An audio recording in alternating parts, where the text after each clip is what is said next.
is a place where no one is seen as a stranger, where no one is ever faced with danger. A place that is gentle, kind and light, and nothing would ever trigger a fight. A place that is boundless and wide, where we walk with angels side by side. A place with smiles and happy tears, where our hearts are open and there are no more fears. A place where love is seen on every face and arms are open wide to embrace. A place where everyone there shares the same, where you are true though, and yet no one knows your name. A place where mysteries are explored, where truth is accepted and never ignored. A place where those of old age are wide-eyed and still learning, where time seems to rewind, and to youth we are returning.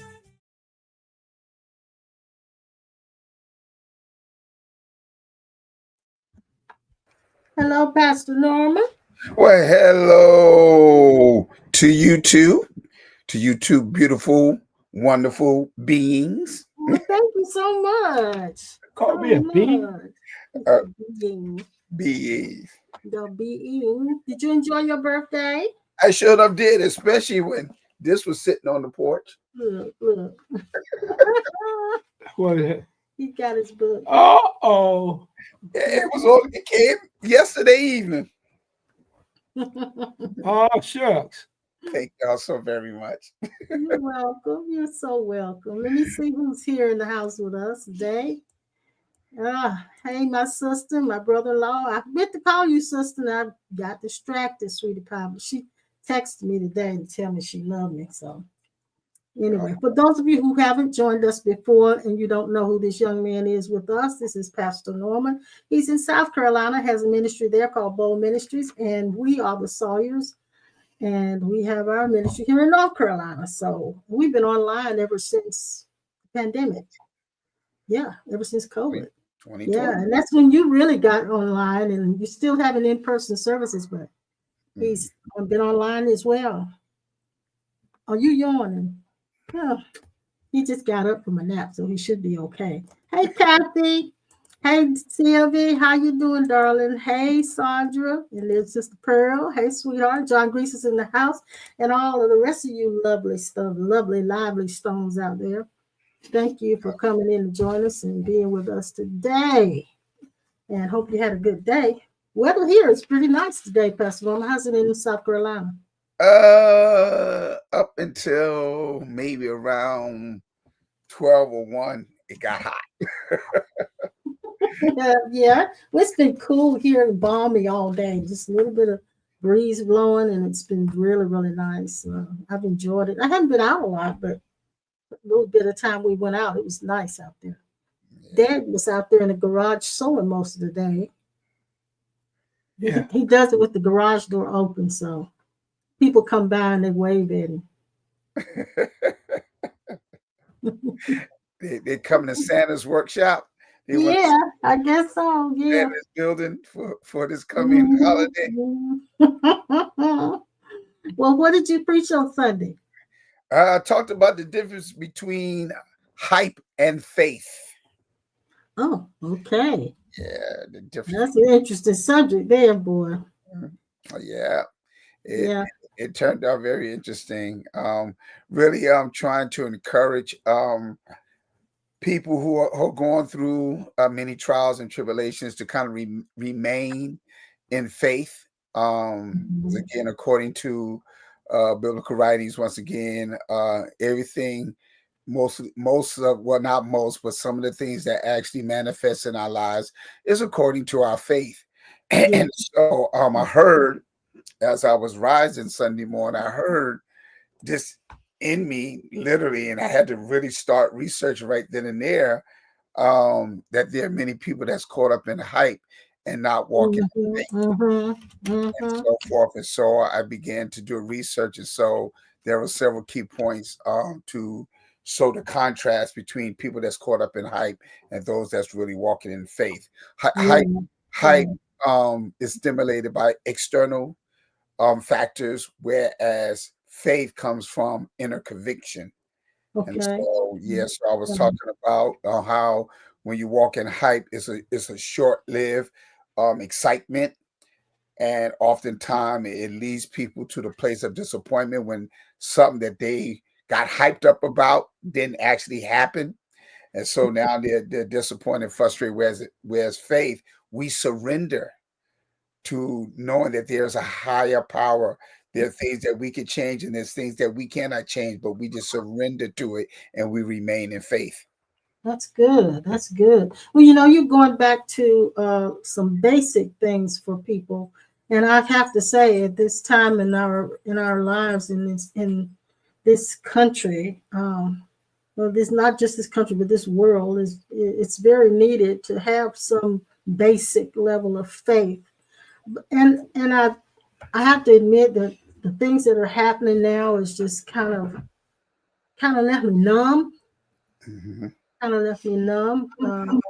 But I think that I heard the Lord say this morning, sometime today, that there is a turning point, and of course I relate that to what's happening in our country right now, which Mhm. everything is chaotic. But I'm hopeful that things are going to actually turn around. That there is a turning point.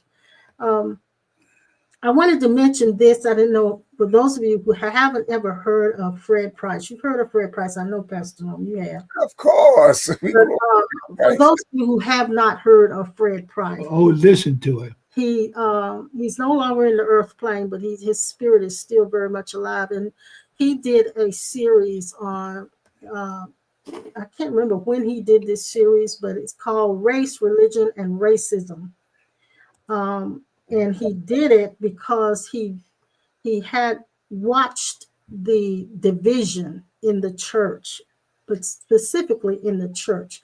He didn't so much deal with it in the world, but he's dealing with the fact that the church was segregated at the time. Segregated, not so much uh, where they couldn't fellowship together, but segregated in their understanding of the value and the true value of all races. And he dealt with pretty much the black race. If you've heard of Fred Price and you've watched this, uh, for him doing this called Race, Religion, and Racism, if you haven't watched it, you need to watch him doing that series. Sylvia, you would love it. For those of you who are uh, really concerned about how people of color are being treated, it's a very good series, and he did it for a long time. The series was a long series, and he got a lot of flack from it because he was very passionate about bringing the truth out regarding people of color, particularly blacks. So yes, you Sylvia, you would love it if you haven't seen it already. But I watched him, and he said this many times while he was teaching it and bringing all these truths out, uh, that he did this because we all need to know. And when you know the truth about your origin and uh, how you came to be as a black person, you can't help but feel better about yourself. And I Mhm. think that's very, very needed for people of color, not just blacks, but people of color in particular. Pearl says she bought his book when he did that series. Yeah, yeah. And it's all over. It's on YouTube in case you guys want to find it. And his name is Fred Price for those of you. And John, you've watched him. Good for you. Good for you. Good for you. Have you ever watched it, Pastor Norman? Oh yes, yes, yes. I That's used to watch series? Fred Price quite often, and at when I was at college, at A&T, and so yeah, Mhm. I grew up watching a lot of his stuff. Mhm. Yes, yes. And I, I I didn't watch him a lot. I watched him do some of his faith because he was all about faith, Mhm. which made you maybe think of it when you said that. Um, but he in this series he was dealing with the actual racism and religion and all of that. And it was during that time that uh, a lot of the white ministers that he had been running in the circles with, they they dropped him, and he didn't have they weren't together with him anymore. And it was in that same period of time that Carlton Pearson, he fell out with Carlton Pearson. They both fell out because Carlton was also running in those circles. And but he wanted to remain with the Faith Boys. I'll call them the Faith Boys. And they embraced him because that's when Azusa and all of this was going on. So they had a little tension there between them. But later on in the years, Carlton Pearson went back to Fred Price and apologized because he realized that what he said was true. And it's unfortunate, but it is still true. I heard another minister yesterday. I call him Baby Jakes. What's his name? John something. John Gray. I know Yeah, you talk about. John Gray. I call him Baby Jakes because that's what he reminds me of. What he reminds me of. He's had a lot of ups and downs in his life and in his ministry, but he was talking some very good things, and he was also concerned about the division and the undercurrent of racism in the church. Now still it's there, and he made a statement. He said they'll receive our black dollars, but they still see us as their pets and not so much equal to them. So that's not, that's a biggie. That's a biggie to accept. And I again don't know why I'm even interested in this stuff at this point, because I've never been one to be interested in this kind of thing. But today I didn't watch as much of it. Yesterday I did. So today I kind of weaned myself away from it. But John said Fred was very practical. Yes, he always was very detailed and specific when he brought the information. He knew what he was saying. He didn't just skim over the surface of things. He really brought you the information and proved his point. That's what I want to say. He proved his point. But if you haven't watched him, you need to do that, especially if you're black. If you're white, like John, then you can go ahead and watch it, and you'll get a big education. and you're going back to some of the things, because I saw it on Sunday, when John Gray, just because of what happened with the situation and so forth. He shared a lot of different things, but then, and I was pretty much up all night because, like you said, I there's certain things that I really don't get caught up in, but I guess because of the time that we're in, and especially whatever our function is in the earth, I guess we have to kind of pay close attention to certain things, because I'm kind of reminded of the sons of Issachar, who have the ability to discern the times and tell the people what they ought to do. So I think that's why some of the things are kind of drawing our attention. But the thing that I also noticed that has become a pattern, especially within the church, there are a lot of ministers and pastors and preachers that used to be tight and traveled in the same circles that are now falling out with one another. Yeah. And I'm seeing relationships, be destroyed, and so much betrayal, so much offense. I don't know if I want to mention his name, but somebody very popular along with his mentor, they done fell out. And I was kind of shocked by that. And I'm like, what is going on? And then of course we know about the other pastor who fired a person that they brought in to be a pastor after being here for 5 or 6 months. And so it's so much chaos. And so now it's gotten us into the place where we're picking sides.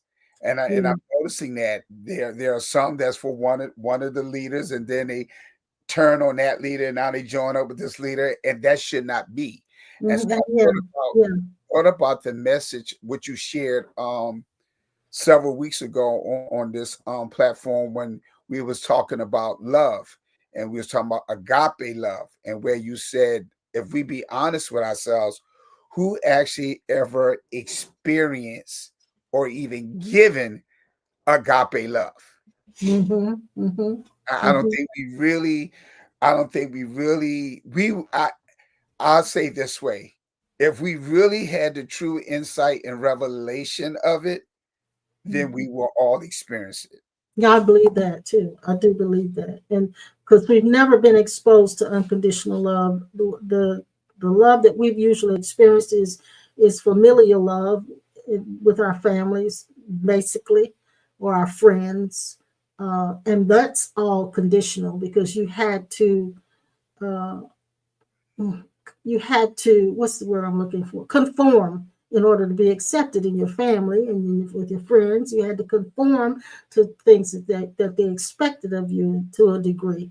And because if you were a rebel, completely rebellious, they would shun you. So we all, it's kind of like uh, a child being born into an alien family, then they got to find out what the aliens want so that they'll be safe. It's kind of like that. But I want to say this, and this is a big statement that I know that I could get some flack about. But I feel like Christianity has divided us, and it's unfortunate that I have to say that. But Christianity, with its judgmental beliefs, those who have taken certain aspects of the Bible and used it to judge others, or I should say, even denigrate others. They've used Christianity, and I think there's a true Christianity. I do believe there's a true Christianity, but we are not seeing that now in the church. Exactly. And I agree with you because I since Monday I've been really thinking about the difference between religious Christianity and walking in the identity of us being Christos. I'll put it that. Yes, yes, Um, yes. Again, even John Gray had mentioned, when he was sharing where, the word Christian first was mentioned in Antioch Yeah. in the book of Acts. And again, it was a description of what they was witnessing, the apostles doing the exact same things that Jesus was doing. So it wasn't a term to create a religious, idea. They was just describing, hey, they doing exactly what Jesus doing. And so they called them Christians. All Yeah, right. They was yeah, emulating Christ. And so when you think about that, one of the things that I suggest people do, because I've been doing it here lately, and I think I shared that with y'all before, that there's a far difference between Eastern Christianity and yes. Western Christianity. There is a big difference. And then when you say Eastern Christianity, can you break that down for me? What you actually mean by Yeah, that? I'm talking about the hemisphere of actually, if we track history, the whole concept of what we study in the King James Bible came from the Eastern Hemisphere, not Mm-hmm, so much mm-hmm. here in America and so forth. And so they're really caught up in revelation, insight. You will see the use of the word mysticism. They're caught up into all of those different things. Versus here, it has become more of something that is legalistic. Yeah, yeah. So and based on piggybacking on what you said, I'm not so much concerned. I know that Jesus probably, he definitely was not a white man. However, that isn't so important to me. Exactly. That isn't so important to me. But what is important to me is that that's been covered up, Mm-hmm. and why it's been covered up. Why the colonization?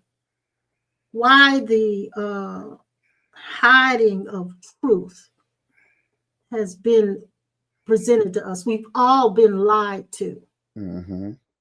and still being lied to. So that troubles me. It's not so much that I want Jesus to be black, or I want the original race of this earth that came from that God created in Eden, that was a black race. It doesn't matter so much about the color of the body. It doesn't matter about that, because I know we're more than our bodies. We're not our bodies.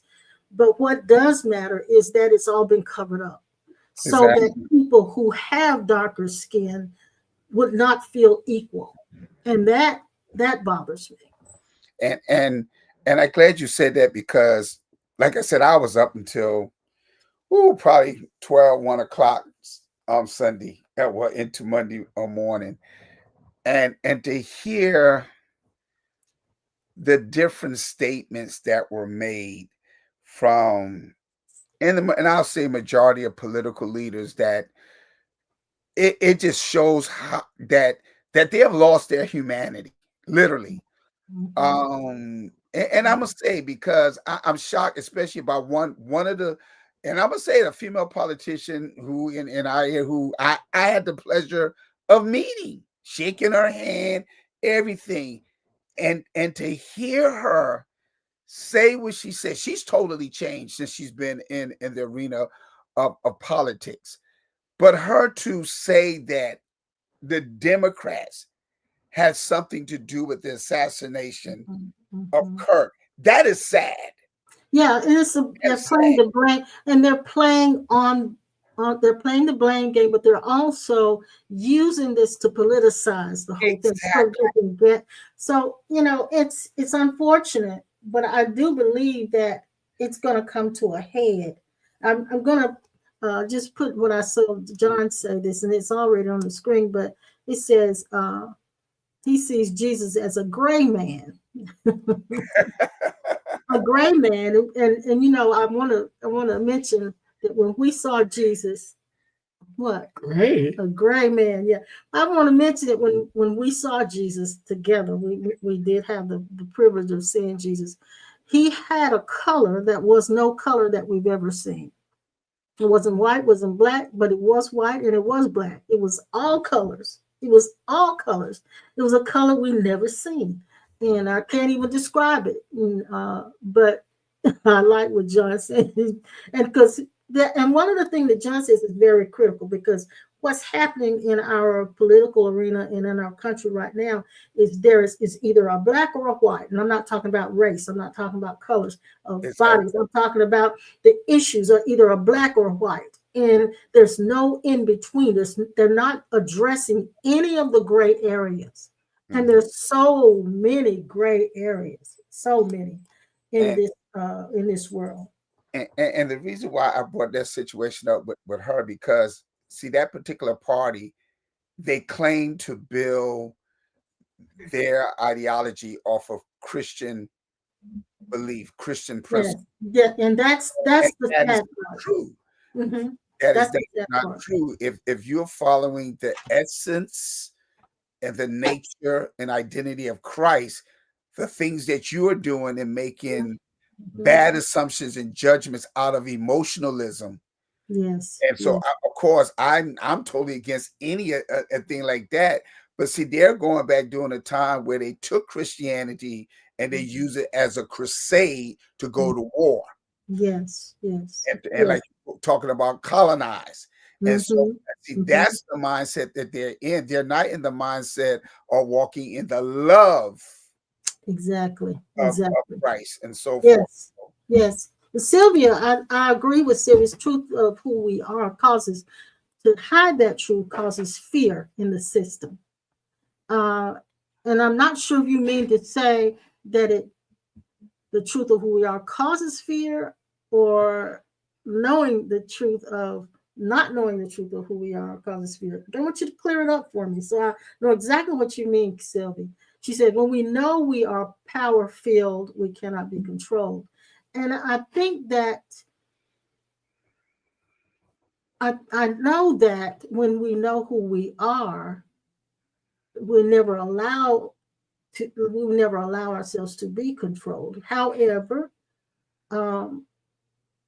when we know who we are, there's the militant stance is not at the forefront.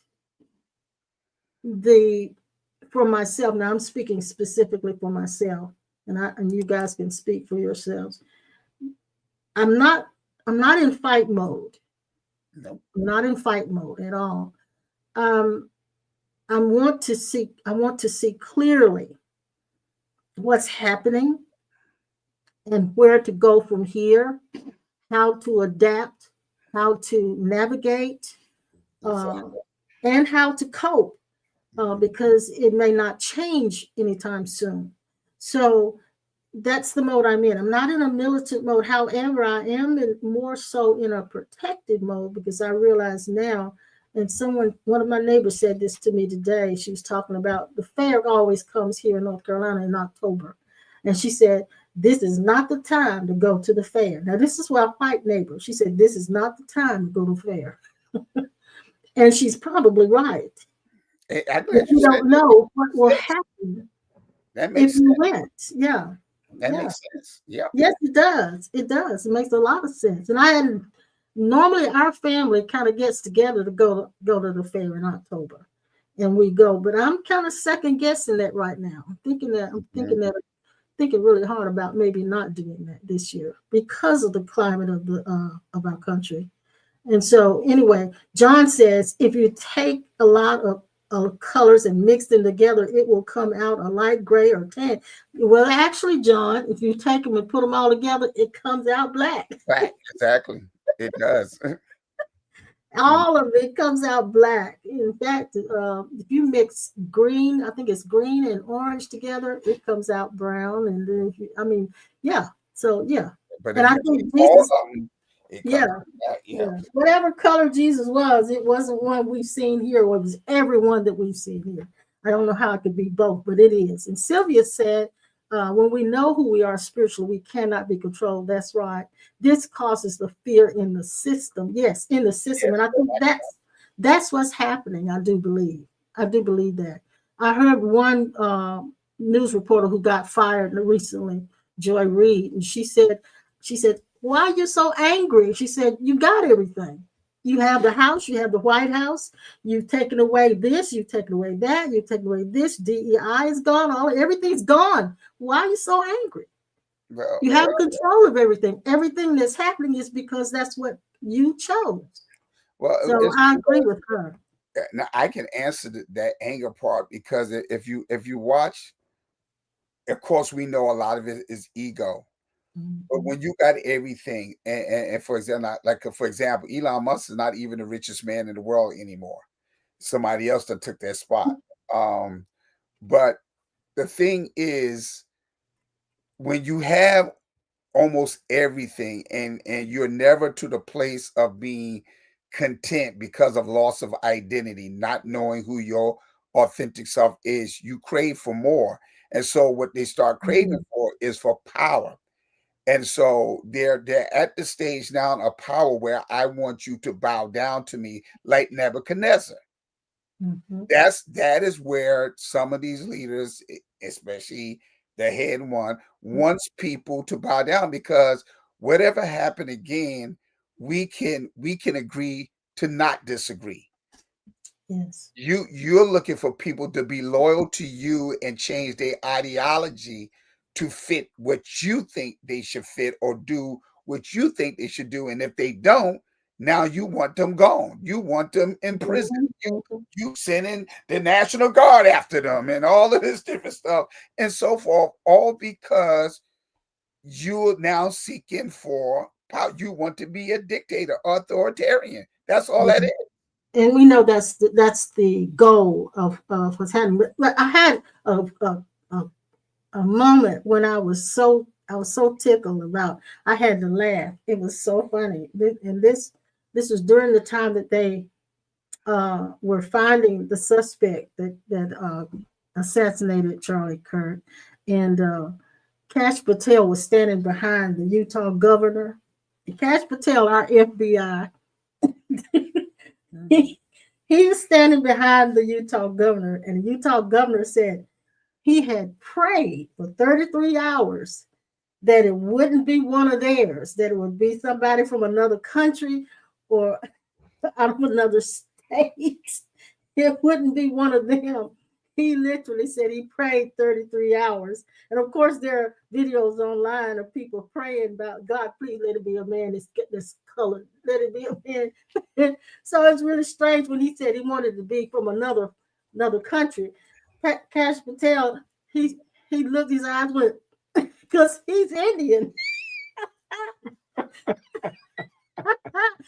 already looked scared to death, but he was terrible. He was like, what? Uh, I was so tickled. I just looked at that. I said, that is so wild. That's crazy. But it's a funny place we're in. It's a crazy place. it is. You watch some of the things, statements, and things that literally, because my question has been for years now, whatever happened to simple common sense? Yeah. Just Now, simple yeah, common yeah. sense. Some Now, people I want to go back to what Sylvia said. Said when you know who we are spiritually, knowing who you are spiritually has very little to do with your body. exactly. It has absolutely nothing to do with your race. Mhm. Um, and that's what Dad's been emphasizing. He said, what we've all forgotten is that we're supposed to be like Christ. We're supposed to be living as Christ lives, Exactly. choosing to be Christ, not just nitpicking or cherry picking from the scriptures, things that we want other people to do because it makes us uncomfortable if they don't. Mhm. Uh, and that's what's happening too. But living not so much as a Christian, but as Christ. As Christ, exact. That's why I was talking about the Christos Mhm, and studying the etymology of that word, because we have to understand that word predates him. mhm, mhm. You see, that's what Exactly. people understand. And Yeah. so when we think about the essence and the main thing is, once again, the essence of love. God is love. Love is God. If we can walk in that, think about what is said by when Jesus said, "No greater love than this, and a man that would lay down his life for his friend." So Yes. pretty much when you're making choices, like you are, you mentioned about family, well, that's a condition. For example, because I'm biologically kin to you, and we are the same family, I could do something that ethically is immoral and wrong, and because we're blood, you would Mhm, say, mhm, I support you, I got you. That's not love. You tell me that you're going to go against somebody that was literally right, all because I'm your biological kin. That mhm. is not love. That's Right. that's Right. division, separate, and at the same time, you're picking sides. You're being partial, and that's why I said they keep bringing up about Christian values, Mhm, and they need to go back and study, because none of the fruits from all the anger and the shouting and the yelling and being disrespect, that is none of the fruits of the spirit. What Bible are you reading? And we know there's a lot of say, but just because we're in the Western Hemisphere and we use the King James Bible, what Bible are you reading from? yeah. Yeah. And That's it's what I want to know. yeah. Yeah. A lot of people are congested there, but a lot of people, when their bodies go to the casket, their mouths are gonna be like this because they kissed Trump's butt so Don't say much his name. to where their mouth never did pucker out. They're gonna get us banned. I, I, You're gonna get us I I've was been waiting through that. for a mystical You're revelatory. gonna get us banned. All right, I'm sorry. I should have said that. But my brother told me about this boy. He used to come in every night and he used to beat his wife. And she said she had enough of him. So she waited right good till he come in. And he did what he had to do to her, but she toughed it through it. He was drunk as a wheelbarrow with a square wheel on it. When he went to sleep and woke up, he was screaming. What she done, she waited till he went to sleep. She took a rubber band and tied it around his testicles. And he went to scream, they had to take him to the hospital. He gave up all of his blackness and his whiteness. Now, why is that story relevant? It may take some, it may, my point is, it may take something very drastic, like what happened to the guy that just got shot. It may take something very drastic to change the way the black and white look at each other in this country. And I don't know how much more drastic it could be. Because he had a lot That's of- drastic when you do that, because he was castrated, and that means he died. He had to die to this stuff. Well, one of the things that we did, everybody's saying this, that when you live your life and about whatever you speak and how you whatever you project out of you onto others, it comes back. Yeah. It comes back at you, and that's important. And that's why I don't want to get into a bashing of certain people. Exactly, and that's the same mindset. That's why on certain things are caught. But again, because of the responsibility that we have in our positions and the questions that's going to be asked to us, again, using the sons of Issachar, there are people that's really wanting to know what do we do, and that's how I believe I was led on the topic of hype or faith, because hype deals with so many different things that are short-lived. I mean, even with all that's going on, a lot of people getting caught up in the hype. They keep talking about the rhetoric that's being said and so forth. When again, if you be still, and that's where I was talking about the inner conviction, that comes from a still place. Yes. And so now I even understood even the more concerning the event with Elijah when he was running for his life from Jezebel. I got even clearer and more clarity, and the Lord keep taking me back to that when the Lord asked Elijah, "What are you doing here? What are you doing?" And so he did the demonstration of the earthquake, the winds, all those different things, the avalanche, all those different things. And it said, after a still small voice. And right after that, the question was proposed to Elijah again. What are you doing here? And so God was showing Elijah that he was not caught up in all of that hype. Who you really are is from a still place. And for that moment, Elijah completely lost sight of who he really was. Yes, yes. And that's why God gave him the assignment to go forth and select his next successor, which was Elisha, all because of that character flaw. I can prove it because it's the same thing that happened to Moses. Moses, again, he went and saw the promised land. He was supposed to lead the people to the promised land. And so the Lord had already told him in Exodus chapter 4, Exodus chapter 7, you will be a God. And so when he told Moses to speak to the rock as a God, as from your authentic self, instead of that, he got angry at the people, and he now got in his flesh and he smoked the rock. Now the water still came forth, but he smoked the rock. And the Lord, why did you do that? I told you to speak to the rock. And because of that, because for that moment, you forgot who you were, you will not enter the promised land. So your successor will be Joshua. Yes, yes. Now, they have a theory coming out, a conspiracy theory coming out around Charlie Kirk.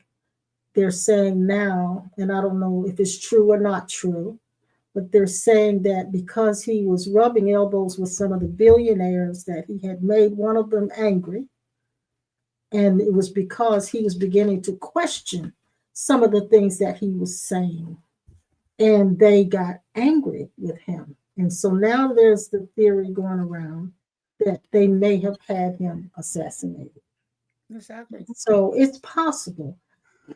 And with the debating and all that he went through and hearing other sides, it had to have dawned on him at some point that some of his things that he was saying could not be accepted in his faith.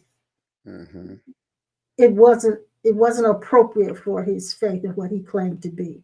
And I'm sure he had some moments where he doubted what he was saying. I finally understood what it means to die to self. Okay. It said that therefore we are buried with him through baptism unto death, symbolically water. That like as Christ was raised up from the dead by the glory of the Father, by the glory of his true identity. Mhm. Even so, we also should walk in newness Yes.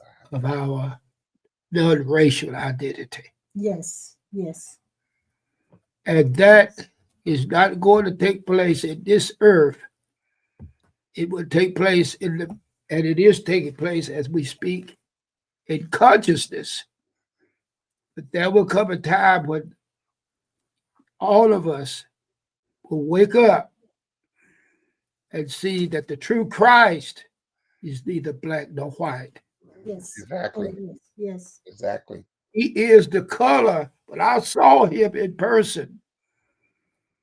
His clothes was made out of him. Mm-hmm. He and his clothes were one. And I looked at my sleeve, and his clothes was on my spirit body. And I asked him, how can I wear his clothes at the size that I was? And he was over 6 feet tall. He was also 5'6", my height. Mhm. And he said one size fit all. Mhm. That's What good. he told me. Yeah. Then I further looked into it, and I saw that the footsteps of the righteous been ordered by the Lord. That meant this. He translated to me. It said, you wear the same size shoe I do. Mm-hmm. You're stepping in my steps. Yeah. That used to be an old, Miss Sylvia may know about it. There used to be an old guy back in the 20s, used to call it Steppin' Fletcher. Steppin' Fletcher could tap dance like Sammy Davis Jr. He was Steppin' Fletcher. He could cut a step.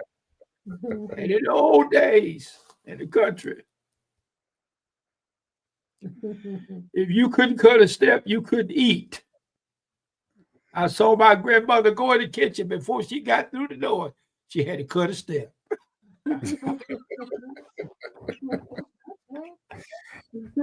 And I watched them in the kitchen in the moonshine house. They would hit the floor and do that Sammy Davis dance and pour white liquor in the floor and light a match to it. And they just said that it was good liquor if it burned a blue flame. Mhm. I had a chance to stick my hand with asbestos gloves on in a hot red and blue flame fire. I experienced what it was like to be eternal in the hell of misplaced identity. Mhm. Sin is the misplaced identity. Identity. Yes.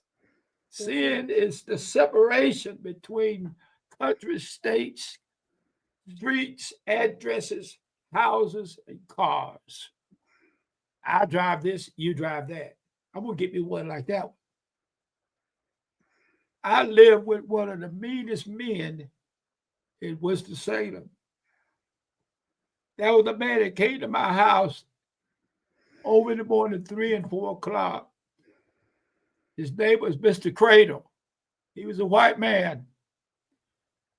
Once in a while, all the black guys would catch him at my house getting a 50-cent shot.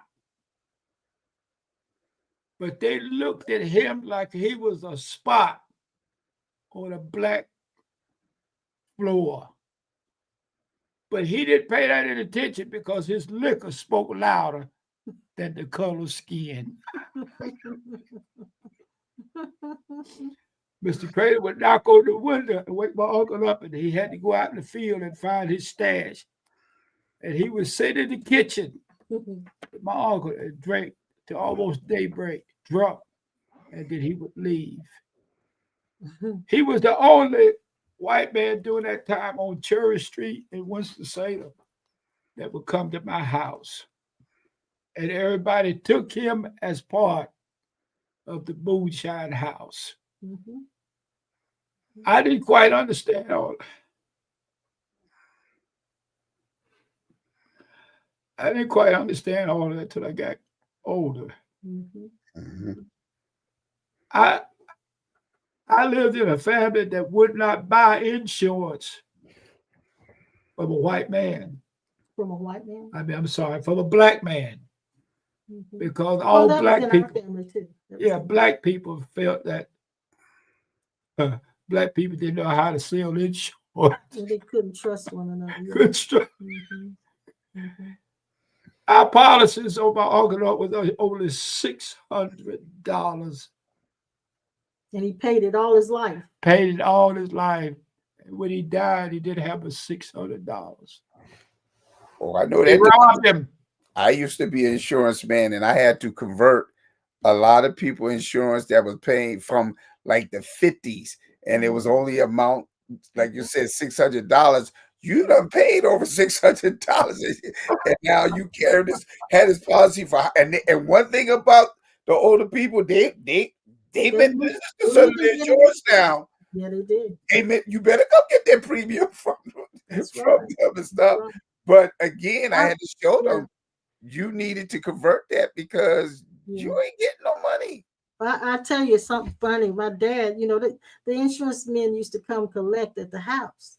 Hmm? And they would come to the door every Friday evening. Is when Daddy got his check, so they would come on Fridays, and and my dad didn't want to pay them, so he would send us to the door, and so he would tell us, "Go tell him I ain't here." So we would go to the door and say, my daddy said he ain't. My daddy said he ain't here." My daddy said, "Oh Lord, come on, y'all ain't do him like that. Come on." Yes, we did. My daddy said he ain't here. The man would just kind of grin and turn That around. Say, my dad said he ain't here. You catch next week. that is funny. That is Man, let me read a couple scriptures. I thought about that while y'all was talking. In Romans 3, Romans 3 and 29, 28. It says, "For he is not a Jew, which is one outwardly." So it has nothing to do with your body, what race you're from. Neither is that circumcision which is outward in the flesh. The 29th verse says, "But he is a Jew, which is one inwardly. And circumcision is that of the heart, in the spirit, and not in the letter, whose praise is not of men, but of God." And then the other passage that I want to read is in Colossians 3. And we've quoted this one so many times. It says in the 9th verse, "Lie not one to another, seeing that you have put off the old man with his deeds, and have put on the new man, which is renewed in knowledge after the image of him that created him." In the 11th verse says, "Where there is neither Greek nor Jew." Races doesn't mean anything to God, doesn't mean anything to us. "Circumcision nor uncircumcision, barbarian, Scythian, bond or free." Now, this is where they were talking about slavery. Mm-hmm. And the Bible talks about slavery being okay. And I don't agree with that. But then he says, "But Christ is all All and in all. and in all." Mm-hmm. Put on, therefore, as the elect of God, holy and beloved, bowels of mercy, kindness, humbleness of mind, meekness, long suffering, forbearing one another and forgiving one another. If any man has a quarrel against any, even as Christ forgave you, so also do you. So this is the principle that we're to live by. Exactly. And that's why I brought up earlier about what we consider agape or unconditional love that we had not experienced, because forgiveness is exactly what you forgive everything that person, that you don't hold them hostage to any emotional injury, or in some cases physical injury that they have caused. You totally don't hold it against them. And so like like you said before, how many people actually is experiencing that, or even giving that type of love or showing that type of love. And I'm glad you read those two scriptures, because that's one of the things that also we need to get clarity on, because one of the things from the physical understanding of the writings, if any nation is in alliance with Israel, then God's favor is supposed to be on them. But that's not what it was talking about. It wasn't talking about the physical nation.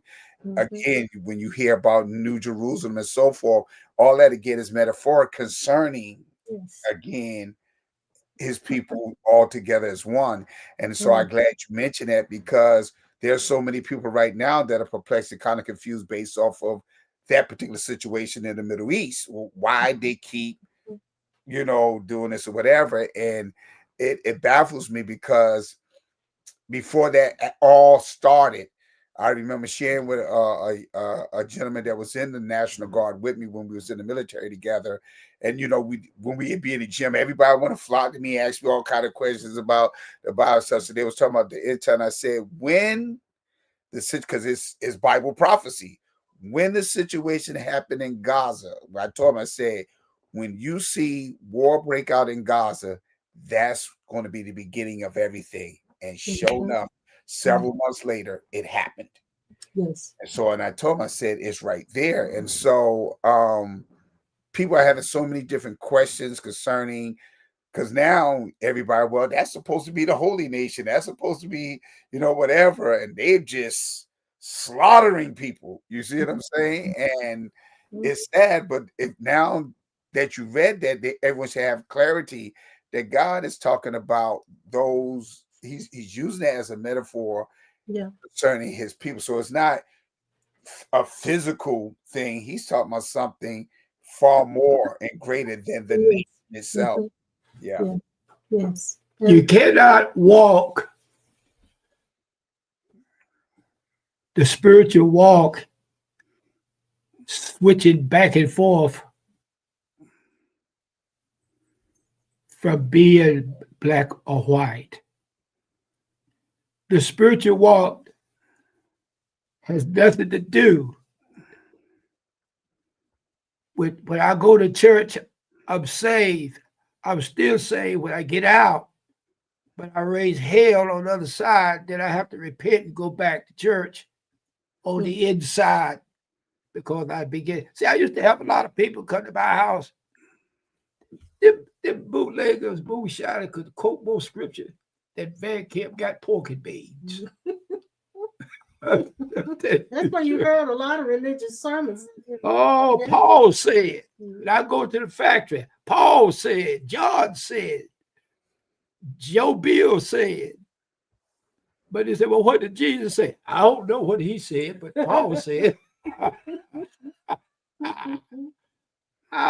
My family went through hell. I went through hell with my family because it was a mixed family. My daddy looked like an Indian or a white guy. My mama looked like a little bit of short black girl. Oh my God. That was a slip, wasn't Yeah. I had a brother so dark you could put him next to a black Toyota car and you couldn't tell the difference. I know Jeff, our former assistant pastor, so he saw his family and said, "You didn't come from them, did you? No, you couldn't have come from them." But I caught hell from all of them because you were so different. I was different. And me and my brother stayed at fights all the time. The only thing I know way back there, when my mama met my daddy, she was in her teens. He was in the military. And you're going to tell a long story. Yeah, you are. And she carried me in her stomach up and down Cherry Street trying to get him to come back home. But he wouldn't. But he was a very busy man. And I was given to my uncle to stay with, because during that time, $100 bill was a lot of money. And he would make about $600 a week. 600? I mean, $60. $60 a week. I'm sorry. Okay, we ain't saying that. That should have been a lot of money back then. I got mixed up. I was making $600 a week working RJ Reynolds. Mhm. And when they took the taxes out of that, I didn't get about 300. Your point is, My point is that RJ Reynolds was a place where they had separate bathrooms, the black and the white bathrooms. And you could go into other areas of the factories. You had to stay in the section where the blacks work and the white worked on the other side. My wife and I came through a very treacherous time, and some of the others of you have too. There are some white people that have suffered severely just as much as the Indians and the Africans and the blacks have. I have compassion for all. It brings up the broken part of my heart, because when I saw Jesus' heart, I had never seen a man's heart and never understood how could it stay together in all the fragment, broken pieces. That man's heart was broke up from all the stuff that we're dealing with now in the universe. Mhm. And yet he still walked in compassion and Yes. grace and mercy. Yes. I never seen a man's heart hurt so hard. Then he turned right back around. I'm standing there looking at him. After he opened his chest up, he opened his chest and took the stuck thing, that heart inside of you. took it and stuck it inside of me. I said, "Oh!" At the time, I broke, but I didn't understand what he was doing. He was showing me who I was in the heart of God. And it had nothing to do with trying to use the black or the white Or the Bible. or the Bible to hurt people. He never did do it. He didn't do what we're doing now. But something is doing this to all of us. And I pray that I stopped praying. I was praying. I stopped. I don't pray now for anybody to be changed, because every time they try to change somebody, they forget it and go back to acting a damn fool. Well, They do. Because they it'll take caught up the in the power of hype. God. They caught up in the hype. Yeah, it'll Yes. take the power. Yes. Shouting. When I went into Christianity, I thought everybody in church that knew Jesus loved everybody with his love.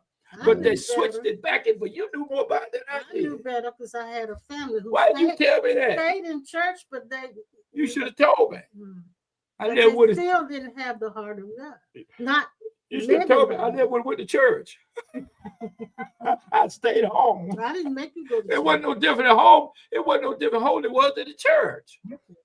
They just wore Stetson hats and Johnny Bull shoes and double-breasted suits, and go to see. My house was right in the path of a church where all church people got drunk before they went to church. Yeah. And then when they come out of church, they go back, get drunk, and go home. Sober up on Monday, go to work at RJ Reynolds, get paid on Wednesday, go to the liquor store on Friday, and come past the house and never make it to church again on Sunday. And then when they went, the wives had to come up there and get them and take them back across the highway. I saw the most vicious things happen with a shotgun and moonshine and racial discrimination in a shotgun house. Mhm. But when I saw Jesus, it broke me.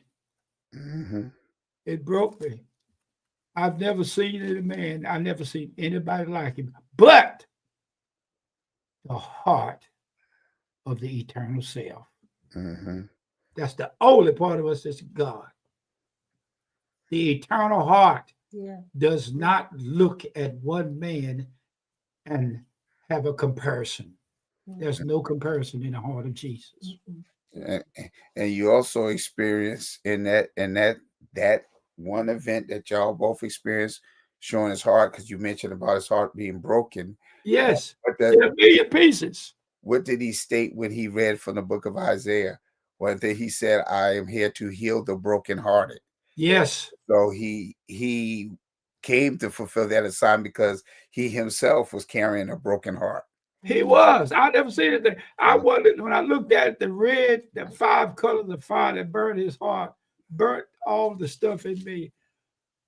I didn't understand. It took me 50 years to understand that what was in me then was in every man, but every man don't know it. That's true. Exactly. Carlton Pearson suffered like a broke-necked chicken in a meat house. He suffered like a dog on a bad piece of carpet. They lied to him. The bishops and all of them lied to him. They strung him out. When he said, is it possible that every man is saved already? I called Carlton Pearson on the phone and asked him to come to my church to preach. He said, you don't want me to come. He said, they'll turn against you. Mhm. That's what he told me on the telephone. Remember, I messaged that he had said the same thing to me when I ran into him in Georgia at Papados, and we was talking, and I started sharing some stuff with him, and he looked at me, he backed up, and he said, do you understand what you said right now? He said, how do you know that? And so we had to continue. And he said to me, he said, you ain't supposed to know what you ain't supposed to. He said, there are several pastors that he knew of. They know what we know, but they will not share it with their congregation. That's right. It would affect their money, their salary. People away. And so they are quiet on the topic of oneness and walking, as God, so forth and so on. So yeah, he did share that with me as well. He let us know that there were pastors who had daughters that had to have abortions, and they brought their daughters to him because he had a women's ministry that dealt with unwed mothers. Yeah, and he said, if I come to your church, the people will turn against you. Yeah. And these ministers, they had daughters that they had abortions. They went ahead and had girls have abortions. Yeah, but nobody knew it. But they preached against abortion. They preached against it. That's right. Well, if you go back and listen, and you probably did pick it up when John Gray was talking.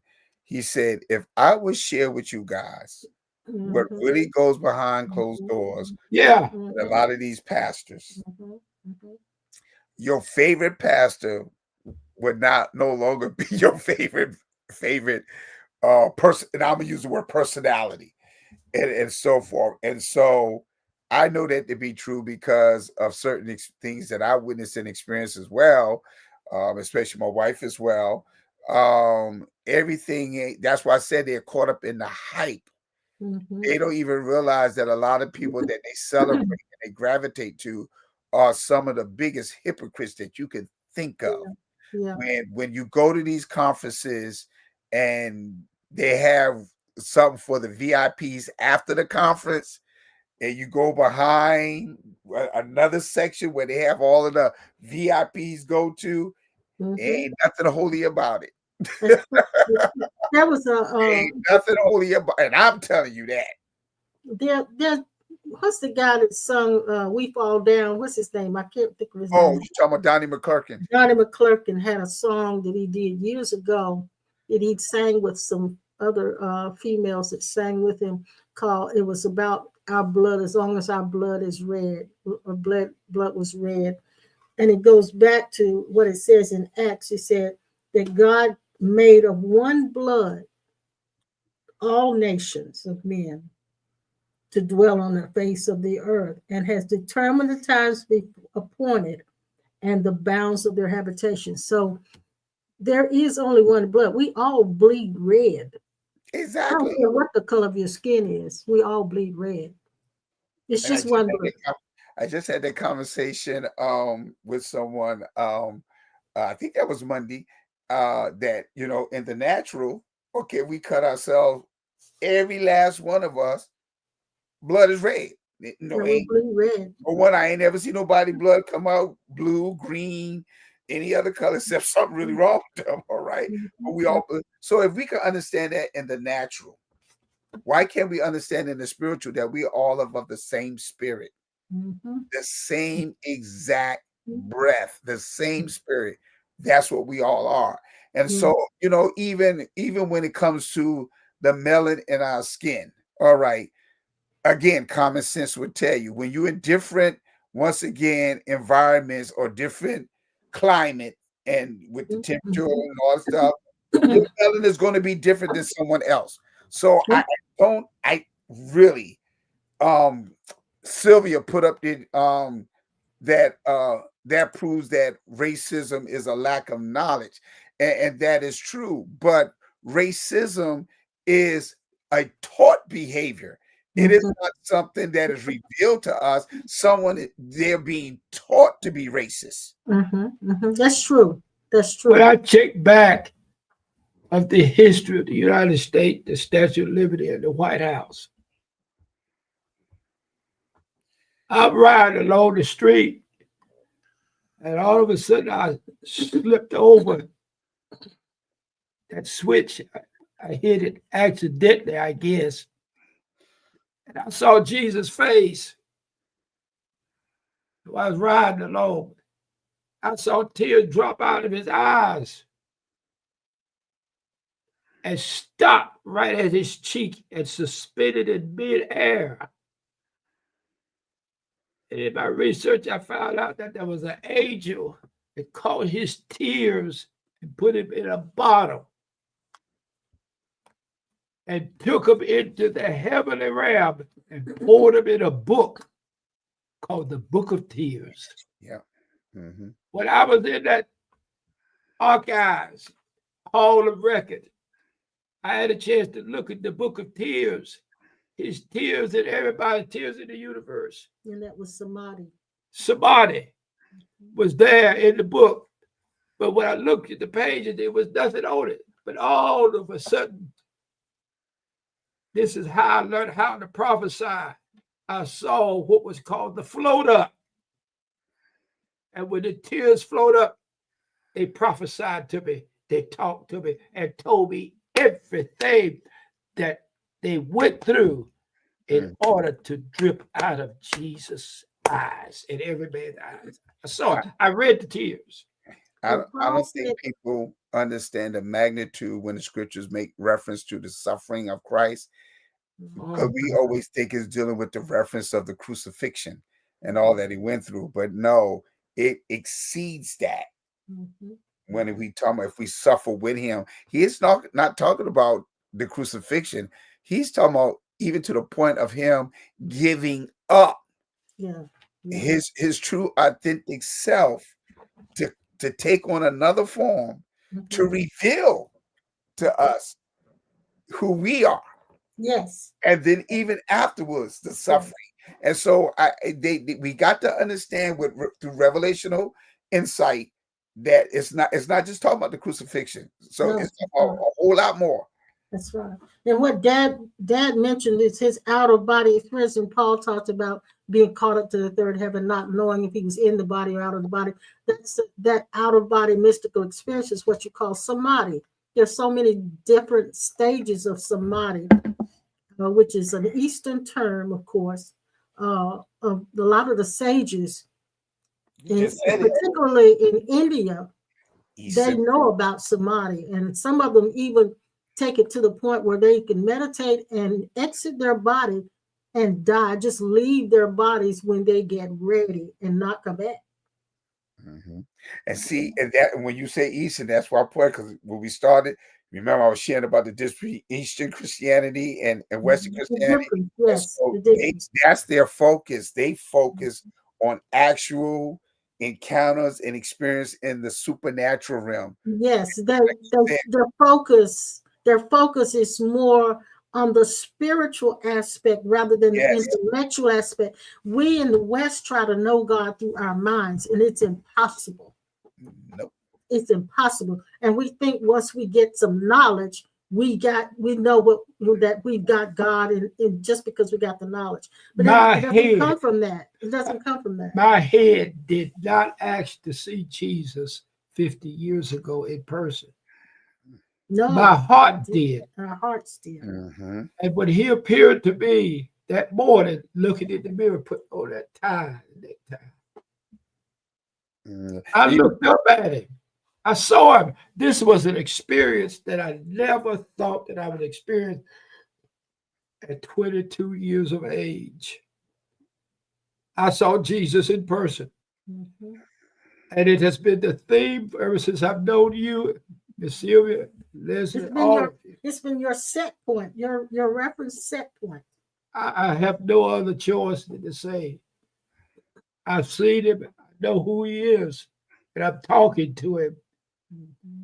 And all the listing of names on this site, I can hear him and see him through your stillness. You haven't opened your mouth to say anything. All you've done is type.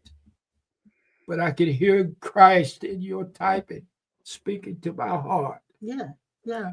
I will not ever lose that. I see God. I saw him. Mm-hmm. And once you see him, you can't unsee You it. cannot reverse it. Mm-mm. Exactly. You can't unsee it. I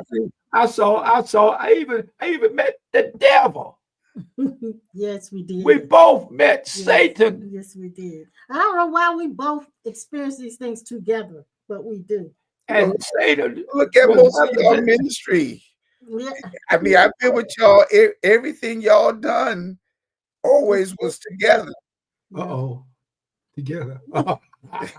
Yeah, yes. Yeah. And that's why I said that's one of the things, and that's why I always, when I would say to you guys, one of the things, why y'all, I'm blessed for you guys to be in my life, because what y'all do together is very rare. Very rare. Even, and I know this one of the missing things when it comes to quote unquote the body of Christ and their experiences that they have in ministry. My wife and I, we witnessed that as well. We've had people walk up to us and say, we don't see a man and a woman in ministry operate together like y'all do. Mm-hmm. And see, again, I believe it's because it's an example or a reflection of oneness, which we all should be walking in. And so we've heard this repeated to us over and over again, and people expressing that to us. And that's why I said, for all that y'all experienced together, and even when y'all would, even back on McConnell Road, y'all flowed together.